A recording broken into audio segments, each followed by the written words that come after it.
Hi అండి, అందరికీ good morning. ఈరోజు స్పెషల్ దోశ వేస్తున్నా, ఉల్లి దోశ. చూస్తారా?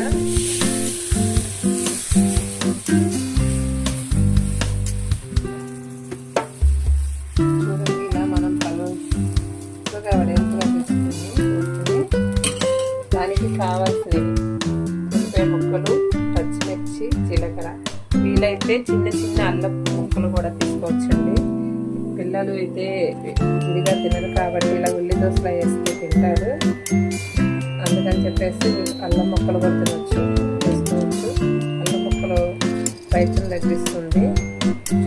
చూడండి, నేను ఉల్లి దోశ, ఉల్లిపాయ ముక్కలు ఇవన్నీ వేస్తూ ఎంత స్పెషల్గా రెసిపీగా చేస్తున్నాను.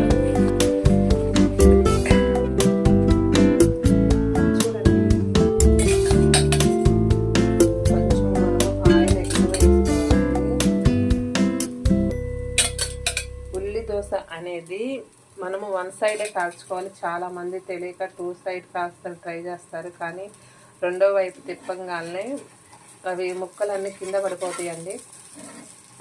లో మీడియంలో పెట్టేసి ఉల్లి దోశ అనేది చక్కగా చూడండి, కొంచెం మనం ఆయిల్ ఎక్కువ వేసుకొని ఇప్పుడు టూ సైడ్ తిప్పుకోవచ్చు.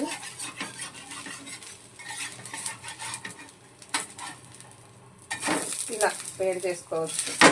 అప్పుడు ఉల్లిపాయ ముక్కలు కూడా లైట్గా ఉడుకుతాయి.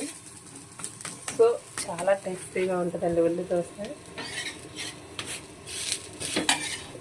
చూసారా ఎంత బాగా వచ్చింది దోశ?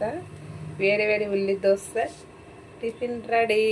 వచ్చేయండి మీ అందరు కూడా వేడి వేడి ఉల్లి దోశ. Okay, bye.